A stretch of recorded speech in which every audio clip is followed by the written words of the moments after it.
আসসালামু আলাইকুম প্রিয় দর্শক। আমিরুল মোমিনিন মানিক আপনাদের প্রত্যেককে আমন্ত্রণ জানাচ্ছি এই বিশেষ পর্যালোচনায়। আমাদের আজকের বিষয় হচ্ছে অবশেষে সঠিক পথে সৌদি আরব ধন্যবাদ দিল ইরান। মধ্যপ্রাচ্যের শক্তিশালী রাষ্ট্র হিসেবে সৌদি আরবকে বিবেচনা করা হয়। অর্থনৈতিকভাবে বা অন্যান্য সূচকেও এই রাষ্ট্রটি দুর্দান্ত শক্তিমত্তা সম্পন্ন। কিন্তু সৌদি আরব কখনোই তার মেরুদণ্ডকে প্রদর্শন করতে পারেনি। নিরাপত্তার ক্ষেত্রে সবসময়ই পশ্চিমা বিশ্বের দিকে সহায়তার হাত বাড়িয়েছে। পাশাপাশি যে কোনো কাজে পশ্চিমা বিশ্বের নীতিকেই অনুসরণ করেছে। ফলে মুসলিম বিশ্বের স্বার্থ বিঘ্নিত হয়েছে। এজন্যেই আসলে সৌদি আরব তার পদলেহনকারী আরো মধ্যপ্রাচ্যের কিছু কম শক্তি সম্পন্ন রাষ্ট্রকে বিশ্বাসঘাতক হিসেবেই অভিহিত করা হয়। এবার আমরা ভেবেছিলাম যে ইরানের পক্ষে দৃঢ়ভাবেই থাকবে সৌদি আরব। কিন্তু সেক্ষেত্রেও তারা নমনীয়তা দেখিয়েছে। বা পেন্টাগনের একটি সূত্র জানিয়েছে ইরানের সর্বোচ্চ নেতা আয়াতুল্লাহ আলী খামেনিকে হত্যার জন্যে সৌদি আরব তৃতীয় পক্ষের মাধ্যমে তদবির করে। বারবার অনুরোধ করার কারণে মার্কিন প্রেসিডেন্ট ডোনাল্ড ট্রাম্প খামেনিকে হত্যার একটা রোড ম্যাপ তৈরি করেন। পেন্টাগনের নাম প্রকাশে অনিচ্ছুক এক কর্মকর্তার এই তথ্য যদি সত্য হয়, তাহলে কি ভয়াবহ বিশ্বাসঘাতকতা।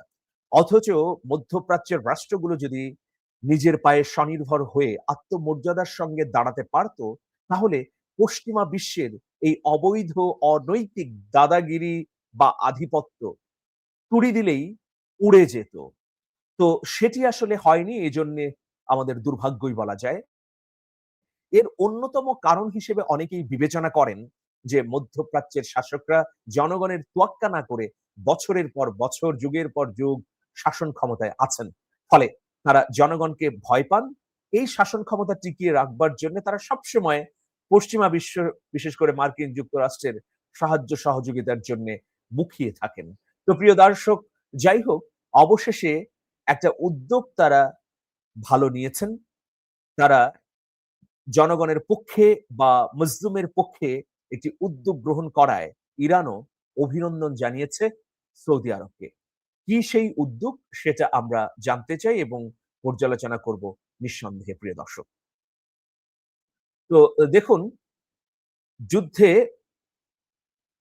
যুক্তরাষ্ট্র ইসরায়েলকে ভূখণ্ড ব্যবহারের অনুমতি না দেয়ায় সৌদিকে ইরানের ধন্যবাদ। ইরান, যুক্তরাষ্ট্র, ইসরায়েলের মধ্যকার চলমান সংঘাতে সৌদি আরব তার আকাশপথ বা ভূখণ্ড যুক্তরাষ্ট্র ও ইসরায়েলকে ব্যবহার করতে না দেওয়ার যে প্রতিশ্রুতি দিয়েছে, এ কারণে সৌদি আরবে নিযুক্ত ইরানের রাষ্ট্রদূত আলী রেজা এনায়াতি ইরানের পক্ষ থেকে সৌদির কাছে কৃতজ্ঞতা জ্ঞাপন করেছেন। তিনি বলেন, আমরা সৌদি আরবের কাছ থেকে বারবার যা শুনেছি যে তারা তাদের আকাশপথ, জলসীমা বা ভূখণ্ড ইসলামী প্রজাতন্ত্র ইরানের বিরুদ্ধে ব্যবহার করতে দেবে না, তার প্রশংসা করি। যুদ্ধ শুরু হওয়ার আগে রিয়াদে তেহরান ও ওয়াশিংটনের মধ্যে উত্তেজনা প্রশমনে কূটনৈতিক প্রচেষ্টায় পূর্ণ সমর্থন দিয়েছিল এবং প্রতিশ্রুতি দিয়েছিল যে ইরানের বিরুদ্ধে হামলার জন্য তাদের আকাশপথ ব্যবহারের অনুমতি দেয়া হবে না। সৌদি কর্মকর্তারা এই সপ্তাহে রিয়াদে মার্কিন দূতাবাসের ড্রোন হামলার জন্য ইরানকে দায়ী করার পর এনায়েতি স্পষ্টভাবে সেই অভিযোগ অস্বীকার করেছেন। সৌদি আরব বারবার তাদের ভূখণ্ডে ক্ষেপণাস্ত্র ও ড্রোন হামলার জন্য তেহরানকে অভিযুক্ত করেছে এবং সতর্ক করেছে যে পাল্টা আঘাত সহ নিজেদের রক্ষা করার অধিকার তাদের রয়েছে।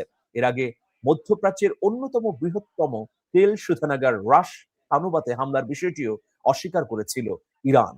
রিয়াদ অভিযোগ করেছিল যে তেহরান সেখানে দুবার ড্রোন হামলা চালিয়েছে। মার্কিন দূতাবাসে হামলার ফলে সৃষ্ট আগুনের ঘটনায় ইরানের কোনো হাত নেই উল্লেখ করে এনায়াতি বলেন, আমরা নিশ্চিত করেছি যে আমরা নিশ্চিত করছি যে রিয়াদে মার্কিন দূতাবাসে হামলায় ইরানের কোনো ভূমিকা নেই। রাষ্ট্রদূত এএফপি কে আরো বলেন যে তেহরানের অপারেশন কমান্ড যদি কোথাও হামলা চালায় তবে তারা এর দায় স্বীকার করে নেয়। প্রিয় দর্শক, এখন দেখুন আরেকটি ঘটনা খুবই ইন্টারেস্টিং। সেটা হচ্ছে যে ফলস ফ্ল্যাগের ঘটনা ঘটেছে। আপনারা জানেন যে সৌদি আরবের বৃহত্তম তেল শোধনাগার হচ্ছে আরামকো। সেখানে হামলার ঘটনা ঘটেছে। এই হামলার পর তীব্র প্রতিক্রিয়া জানিয়েছিল রিয়াদ। সৌদি আরবের শাসকরা বলেছেন যে ইরানই এই হামলা করেছে। কিন্তু ইরান প্রমাণ উপস্থাপন করে দেখিয়ে দিয়েছে যে এটা হচ্ছে ফলস ফ্ল্যাগ এর ঘটনা। মানে প্রতারিত করা হয়েছে সৌদি আরবকে। আসলে হামলা করেছে ইসরায়েল। কিন্তু ইসরায়েল হামলা করে ইরানের উপর দায় চাপিয়ে দিয়েছে এজন্য যেন সৌদি আরব ইরানের বিপক্ষে অভিযান করে বা ইরানের বিরুদ্ধে শাস্তিমূলক ব্যবস্থা গ্রহণ করে। তো এইরকম প্রেক্ষাপটে আমরা এখন পর্যন্ত যতটা জেনেছি বা ইরানের রাষ্ট্রদূত যেটা বললেন, সৌদি আরব এখনো মার্কিন যুক্তরাষ্ট্র বা ইসরায়েলকে তার আকাশ, জল এবং স্থল পথ ব্যবহার করতে দেয়নি। তো এই ধারা যদি অব্যাহত থাকে তাহলে অবশ্যই মুসলিম বিশ্বের জন্যে একটা বিশ্বাসযোগ্য বা নির্ভরতার জায়গা তৈরি হবে। এতদিন ধরে সৌদি আরব যে বিশ্বাসঘাতকতার ভূমিকায় ছিল, সেই জায়গা থেকে কিছুটা হলেও উত্তরণ ঘটবে। সৌদি শাসকদের বোধোদয় হোক এই প্রত্যাশায় আমরা করি। কিন্তু আমরা বরাবরই দেখেছি শেষ মুহূর্তে গিয়ে তারা বিশ্বাসঘাতকতা করেছে।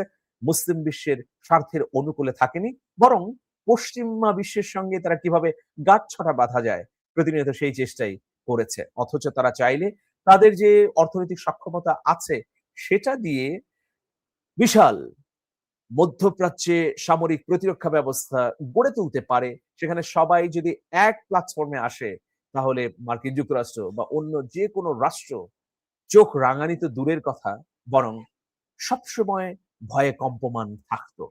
এবার দেখা যাক সৌদি আরব তার কথা কাজে মিল রাখতে পারে কিনা। সবাই ভালো থাকবেন। শুভেচ্ছা নিরন্তর। আল্লাহ হাফেজ।